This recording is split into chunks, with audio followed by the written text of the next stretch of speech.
Bienvenue à tous chez Thérapie Capsule, la chaîne qui vous veut du bien. Aujourd'hui, une petite capsule sur la reconstruction émotionnelle après la relation toxique avec un pervers narcissique, un narcissique, un contrôlant, un ou une.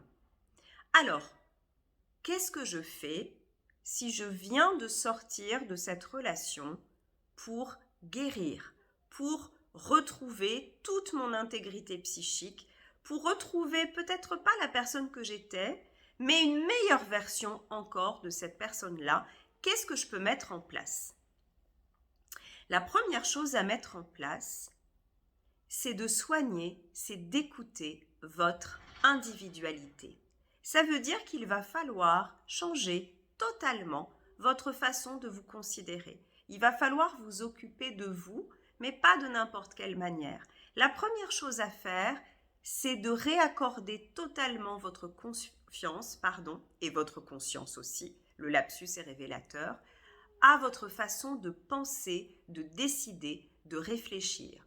Souvent, dans une relation toxique, l'une des premières choses qui a été attaquée, c'est votre capacité à réfléchir et à prendre de bonnes décisions pour vous.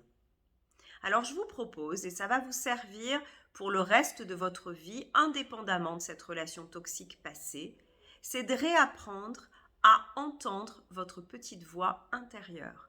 C'est de cultiver un dialogue intérieur de qualité, en prenant le temps de vous demander « Qu'est-ce que je veux ? Qu'est-ce que je ressens ?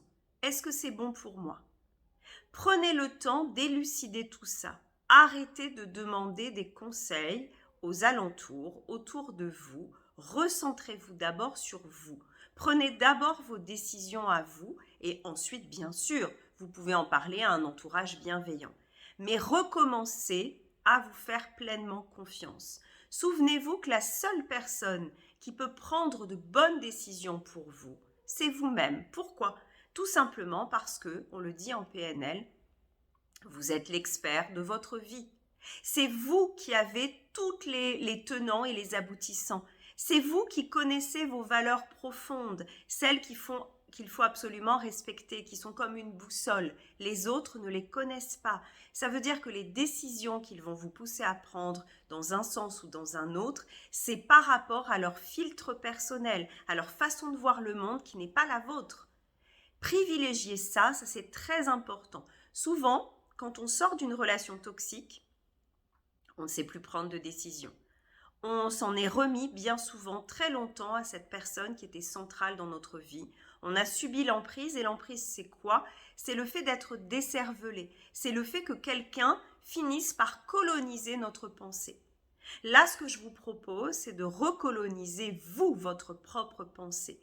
C'est de vous approprier cette pensée. C'est de vous donner le droit à l'erreur.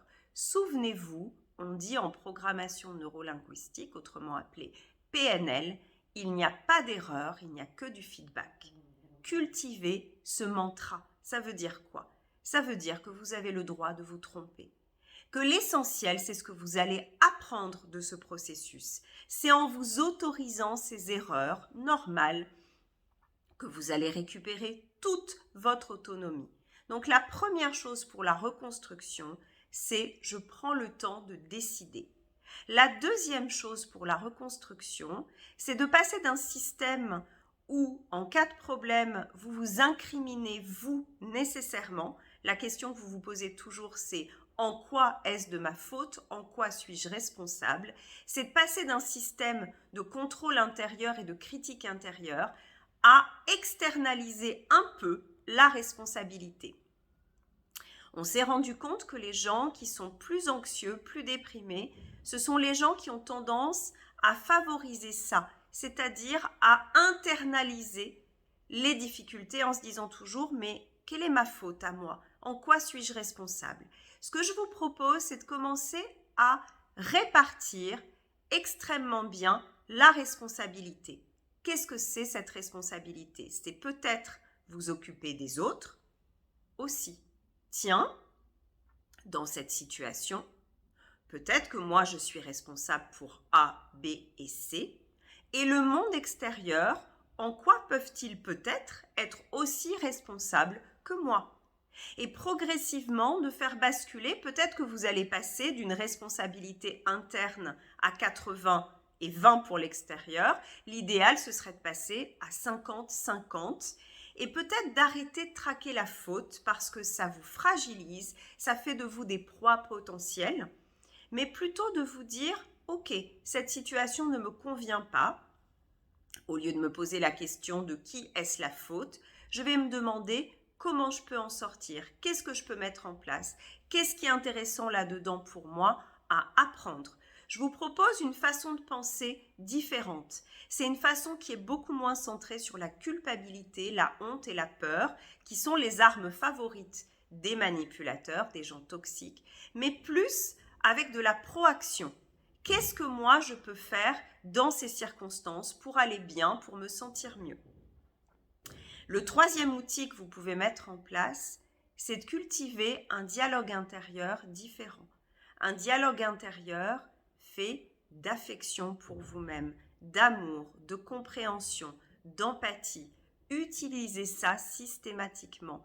Chaque jour, apprenez à voir 3 petites choses que vous avez bien réalisées, que vous avez bien faites, des moments où vous avez eu du plaisir, et reliez-les à vos qualités intérieures. Qu'est-ce qui en moi a permis ça? Pour progressivement avoir une estime de vous beaucoup plus stable. Une estime de soi, c'est pas du tout être parfait. Être parfait, c'est ce que souvent demandait la personne toxique dans votre vie. Elle vous demandait d'être parfaite. C'est pas ça. C'est au contraire se dire j'ai suffisamment de qualité, j'ai suffisamment de belles valeurs pour être quelqu'un de bien. Et parce que je suis humain ou humaine, je tolère l'erreur à l'intérieur de moi et ça ne m'empêche pas de voir le bon. Ce que je vous propose, moi, c'est de faire un shift de vos lunettes qui perçoivent le monde. C'est de percevoir le monde avec beaucoup plus de tolérance et vous allez voir que dans votre reconstruction personnelle, c'est extrêmement important. Tolérez aussi les stigmates normales de cette situation. C'est normal les premiers temps d'avoir perdu confiance dans soi et dans les autres. Il va falloir retisser le pont progressivement de votre lien aux autres. Donc ça veut dire y aller doucement, vous encourager, observer comment se passent les relations avec les autres. Tiens, cette personne, elle me propose quoi comme type de relation? Est-ce que ça va me convenir par rapport à ce que j'ai découvert sur moi? Apprenez aussi, et c'est un élément très important de votre reconstruction, à bien vous connaître, à savoir ce qui vous plaît ou pas. Tout simplement pour apprendre à mettre des limites à vous-même et aux autres. Les limites, ce n'est pas des barrières. Les limites, c'est ce qui va vous permettre d'avoir un mode d'emploi et de le communiquer aux autres. Comme ça, les autres savent exactement comment vous fonctionnez, ce que vous allez tolérer ou pas. Apprenez à fixer ces limites. Apprenez à dire non sans vous sentir coupable. Comprenez que vous ne dites pas non à l'autre, vous dites oui à vous-même. Et ça, c'est très important parce que du coup, votre parole va avoir d'autant plus de valeur. Vous allez être quelqu'un d'extrêmement fiable avec vous-même et avec les autres. Prenez du plaisir dans les petites choses du quotidien. La reconstruction prend du temps, acceptez-le.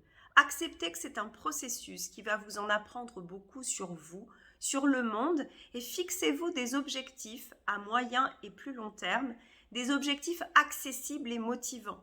Qu'est-ce que vous avez envie de découvrir? Qu'est-ce que vous avez envie de cultiver comme qualité sur vous pour vous récompenser quelque part de tout ce processus?